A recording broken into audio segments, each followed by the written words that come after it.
¿Qué está circulando?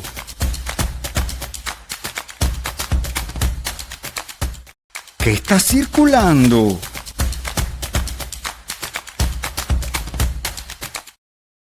Señor José Domingo. Señorita Erika. Hemos vuelto. Qué bonito collar. Mi collar es un jardín que me he colgado en el cuello y todo gracias a nuestra querida... Mira, es muy bonito, ¿verdad? Me voy a parar para que lo vean. Cónchale, sí, pero ¿Viste qué bello, verdad? Preciosísimo. Bueno, esto es otra obra de arte de nuestra querida Monna. Síganla. Sí, aquí mira, voy a poner sus datos para que la puedan seguir. Ahí está. Y encárguenle. Bueno, es que no puede ser uno como el de Erika, No, porque ya cada pieza es única. Sí. Pero me he colgado un jardín en el cuello. Hombre, ¿qué te parece? Y bueno, muy contenta de regresar y vamos a correr también porque hay muchísimas informaciones. Además tenemos al profesor Ivo Hernández con quien queremos analizar tantas cosas que se han venido acumulando a lo largo de los días, pero que además de los últimos acontecimientos que también están ocurriendo en nuestro país, ¿no? Bueno, ustedes en el equipo de producción decidieron esta semana llamarla ¿Qué pasó? ¿Dónde estamos parados? ¿Y qué puede venir ahora? Con invitados especiales, como el de hoy, que bueno, es el ¿qué profe pasó? Ivo Hernández. Es más que conocido por todos, ¿no? De hecho, hasta hemos estado revisando la prensa desde ese 3 de enero en la madrugada, cuando ocurrió toda esta incursión de la Delta Force americana al territorio venezolano para realizar bombardeos en unos puntos específicos y luego, posteriormente, la captura de Nicolás Maduro y Cilia Flores. Bueno, hemos visto cómo se ha venido desarrollando todos los acontecimientos. Nosotros en ese momento, bueno, más que inmediatamente ponernos a transmitir cualquier cosa, creo que nos hemos tomado el tiempo suficiente como para analizar bien los escenarios, analizar bien dónde estamos parados y entender un poco, y para eso también esta programación especial que vamos a tener durante esta semana, entender un poco qué viene, ¿no? Conscientes como estamos de que aquí en el país inmediatamente se mencionó lo del estado de conmoción exterior y posteriormente fue aprobado por el Tribunal Supremo de Justicia con todo lo del desarrollo que hemos visto todos los venezolanos recientemente. Con las implicaciones que eso conlleva. Con las implicaciones, bueno, de lo que incluye el decreto de conmoción exterior. Lo cierto es que, bueno, como ya hemos dicho, 3 de enero, bombardeos de puntos específicos, que me gustaría recomendarles un trabajo especial que publicó el día de ayer, Tal Cual Digital, en donde menciona todos los puntos, todas las locaciones que fueron bombardeadas por los militares americanos y las razones por las cuales fueron bombardeados esos sitios. Ellos mencionan aproximadamente 12 lugares que fueron impactados por Estados Unidos de manera precisa. Me voy a atrever a leer el sumario de la información. Ellos comentan, abro comillas, mediante análisis de videos, imágenes satelitales y fotografías, usando en algunos casos herramientas de geolocalización, tal cual pudo determinar que Estados Unidos atacó en 12 lugares durante su incursión en territorio venezolano para capturar a Nicolás Maduro. En todos los casos fueron sitios con defensas antiaéreas, radares o sistemas de comunicación militar. En algunos hubo estructuras que quedaron en pie, evidenciando una operación militarmente quirúrgica. Cierro comillas, ese era el sumario de este trabajo especial publicado en Tal Cual. Lo cierto es que para el momento si bien el régimen venezolano aseguraba que en estos bombardeos que habían ocurrido el 3 de enero, en donde, como todos sabemos, fue capturado Nicolás Maduro y Cilia Flores, y trasladado a Nueva York para ser juzgado por una serie de cargos que ya le fueron leídos y ya fueron presentados, el régimen asegura que ha habido aproximadamente 100 muertos en esta incursión de Estados Unidos. Sin embargo, hay una lista actualizada, también publicada por El Pitazo, en la que aseguran, está publicada hoy, 11 de enero, que van 78 muertos sí, exacto, ayer domingo 11 de enero, que van 78 muertos producto de estos bombardeos de Estados Unidos, de los cuales 42 eran militares venezolanos, 32 cubanos y 4 civiles entre las víctimas, porque recordemos además que uno de esos misiles cayó en uno de los bloques de Catialamar.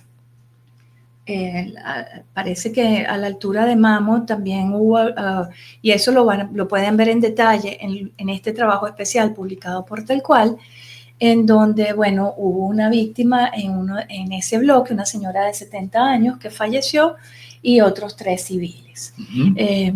Como parte de este recuento, ¿no? Por supuesto, posterior toma de posesión de la Asamblea asume durante ese momento, ese sábado y domingo 3 de enero, sábado 3 y domingo 4 de enero fueron momentos como de muchísima atención y muchísima revisión de informaciones.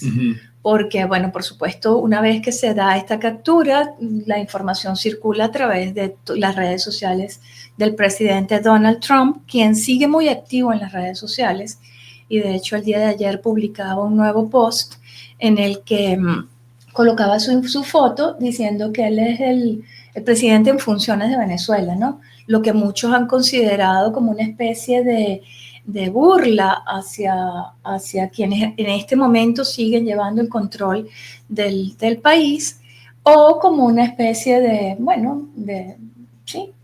Pero reveló también que Delcy le ofreció petróleo. También lo reveló. Porque en todo el transcurso de esta semana, recordemos que este sábado ya se cumplía una semana desde este operativo que los americanos llamaron resolución absoluta, ¿no? Bueno, ha habido dimes y diretes. Claro.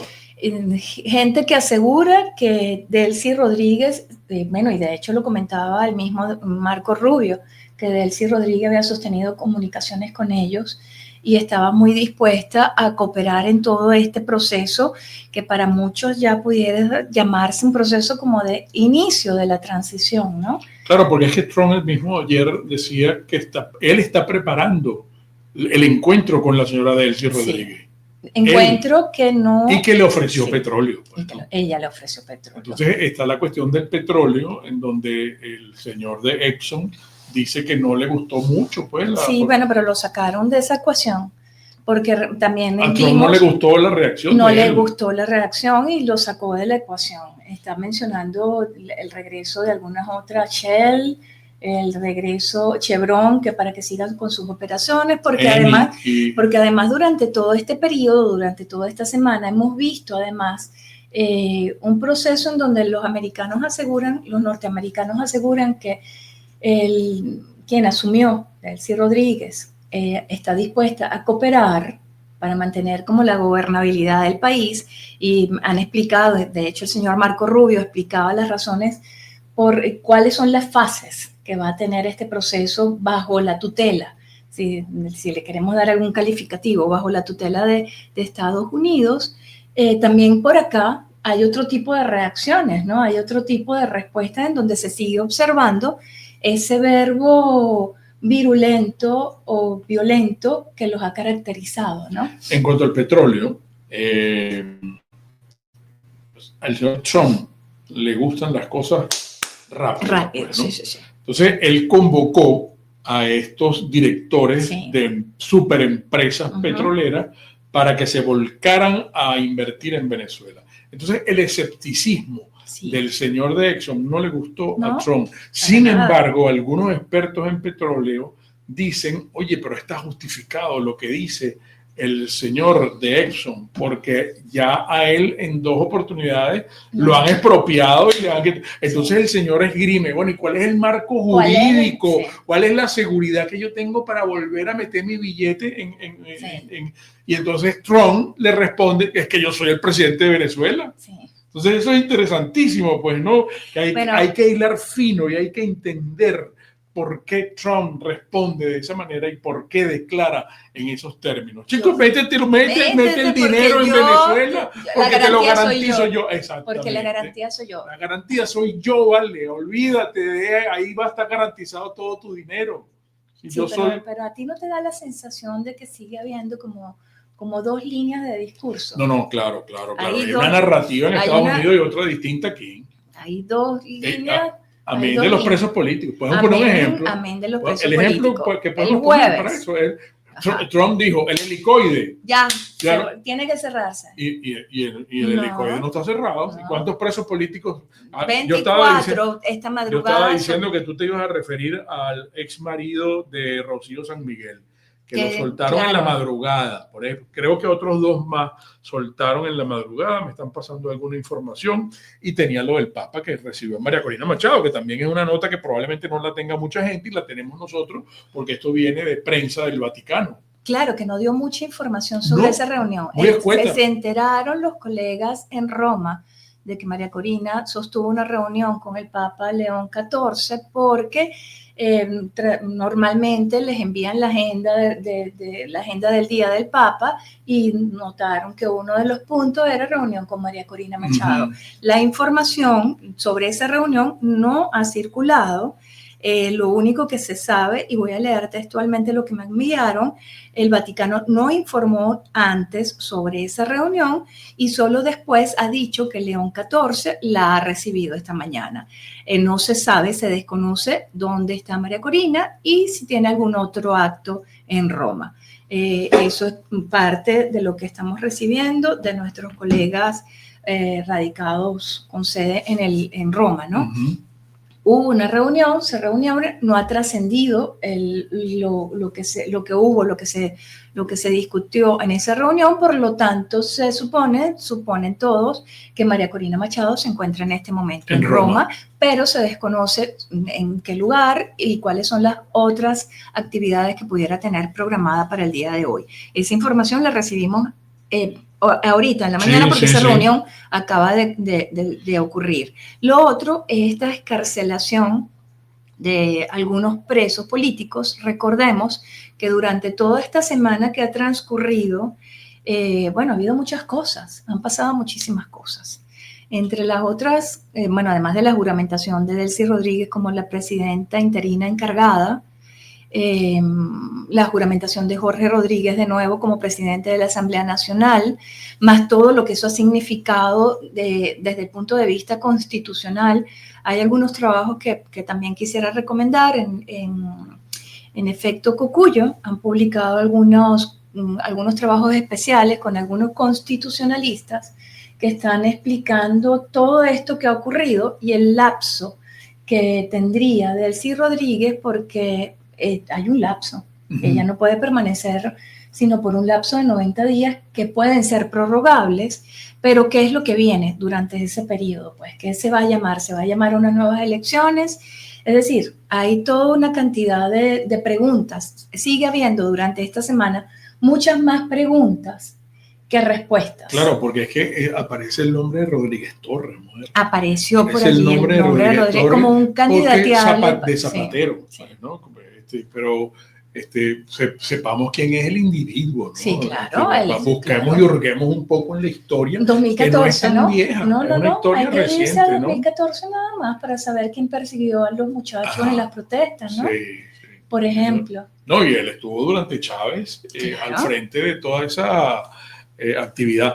Pero fíjate ahorita que estás comentando eso, me estoy acordando, y porque a propósito también de los presos políticos que liberaron, confirmados por el Foro Penal esta madrugada, porque esta orden, el jueves, lo que pasa es que hay que hacer tanto recuento, el jueves 8 de enero, Jorge Rodríguez dice en una locución, vamos a liberar a un número importante de personas, y todavía la gente sigue esperando, porque esas liberaciones comenzaron a darse por cuentagotas.